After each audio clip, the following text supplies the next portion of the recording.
Are you avoiding email marketing? Today, I'm going to talk about the benefits of email marketing and why you need to stop avoiding it. All right, so let's get started. Okay, so I'm going to give you some reasons why you should be marketing with your email list. And even if you only have one person on your list, it doesn't matter. The people that are on your list do not know how many people you have on your list. Once you have a subscriber, you need to start emailing them, and here is why. One, there is a very high rate of return on email marketing. For every dollar you spend on email marketing, you can make up to $36. And that's a really great target to reach for. And if that's an average, can you imagine what kind of money you could make if you have a nicely sized list out over time? You'll build your list, right? And so if you get into good habits now and you're emailing your list, you're going to start seeing a rate of return. And it could be $5 for every dollar you spend. That's still a great return, but you know that you can possibly get at least $36 because that's the average. And so by doing this, by just getting a baseline, you can start to make improvements very easily, which comes to one of my other reasons why you should be emailing. Is a lot easier for you to see the response of your subscribers so you understand what it is they're doing. And if you have links in there that they click, etc., you can start seeing what their behavior is like and what they respond to and what they don't respond to, so you can keep doing more of what they like and less of what they don't like, right? And so, again, back to that rate of return, you can really make a lot of money from your email list.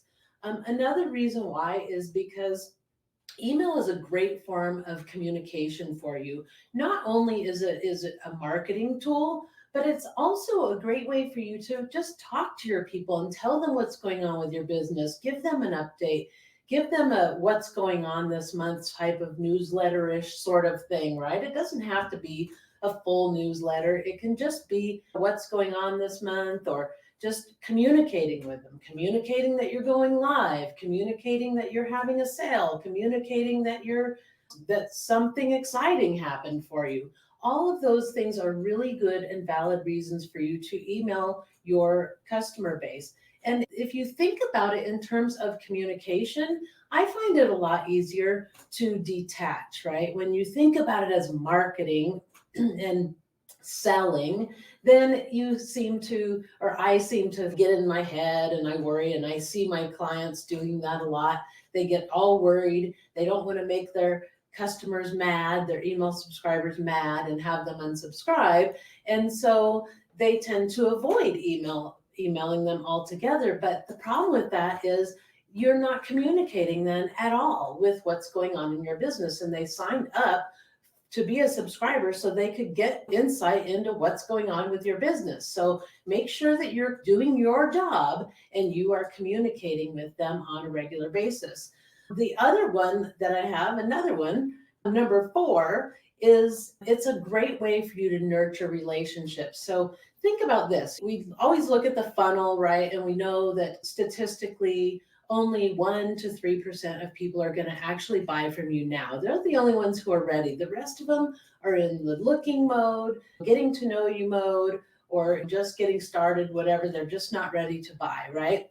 What about those subscribers? What about all those people? You don't want to let your competitors get to them first, right? So you need to keep nurturing those relationships. I've had people, subscribers, be on my list for 6 months or even 4 years before buying from me. So just because they haven't bought from you now doesn't mean you just write them off, right? And having them on your email list is a great way for you to stay engaged with them and keep them informed about what you're doing and how your business is growing. And particularly if you are a new business and you've been doing this for just less than a year and you're still learning and you're still bumbling through it, it might be a great way for you to work out the quirks anyway and see how your audience responds, because the longer they stay with you, they're going to see you improve over time and get better over time. And you're proving something to them, aren't you?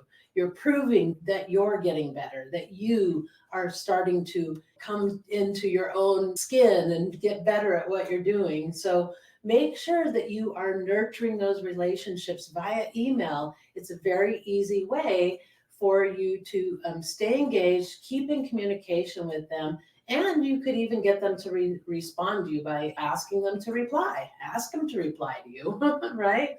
And then the fifth one is it's a convenience for your customers too. So think about this. If you've ever gone back to your email and looked for something maybe you bought in the past, right? And you go look for the email of that thing you bought, or marketing email from that company because you want to buy from them again. And it's easier to go to the email and click a button than it is to go and try to find them on the web, if you, especially if you forgot the name of the URL and all that stuff, and or you're having any difficulty, you may be just going directly to your email box. Now, the other reason why is because, have you ever been like thinking, oh, I need to order that thing, and that day an email pops up from that company in your box? Isn't that convenient? Now, that is a really nice way to create convenience for your customers so that they can have everything at their fingertips. They can have those options there, and they can just click a button and then place their order. All right, so convenience for your customers. So then the other thing is, I just want you to stop worrying about spam complaints and stop worrying about unsubscribes. The spam complaints are very few and far between. You really won't get that many as long as you're being ethical about what you're doing. And you might not even get any, right? And then unsubscribes, many of my email subscribers will unsubscribe sometimes, and then they'll come back to me and then even purchase from me. So make sure that you aren't worrying so much about, oh, if I email them, I'm afraid they'll unsubscribe. If they unsubscribe, maybe they're just not ready, or maybe you're not ready for that client, and maybe they'll come back to you as you mature as a business owner, as you get better in your marketing. And the other thing too is that if they don't come back, they probably weren't your perfect people anyway. And we all know that email marketing can get pricey if you're depending on what software you're using, right? You have to pay for those subscribers. So you really don't want people that aren't interested in what you do just sitting on your email list forever. So it's okay if they unsubscribe. It's okay. Remember that old saying, what it say? If you truly love somebody, you have to let them go, right? And if they truly love you, they'll come back to you, something like that, right? The same thing applies here, is you can't rope them in and keep them hostage. You've got to let them do their thing and go out and look at your competitors and all of that stuff too. So don't be afraid of the unsubscribes, because you just don't know what's going to happen with that person, and they may come back to you. I've had many subscribers come back to me. So don't worry about that. And so the final thing is, I want you to stop avoiding it and start building good habits, because even if you just have one subscriber, A, they don't know they're just the one subscriber. B, you could make a sale. And C, if you start building good habits now of emailing your clients or your subscribers on a regular basis, then when you do have a list of 10,000 or 30,000 or whatever it is, you'll be in the habit already, and you will already have skills in email marketing that you don't necessarily want to cut your teeth on a list of 30,000 people. Wouldn't you rather do it with just a few?